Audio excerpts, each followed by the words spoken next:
Hello everyone, I am Vijay Gautam from Prayag Vidhi Mahavidyalaya. Now I am going to discuss the provision of arrest under BNS 2023.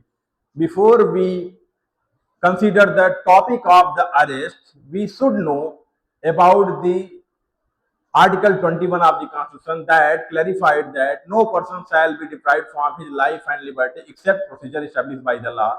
And according to Section 35 of BNS, clarified that every police officer must ensure the provisions of law as mandatory. That is clarified by Honorable Supreme Court that if the punishment of an offence is less than 7 years, the police officer must not arrest to that accused person.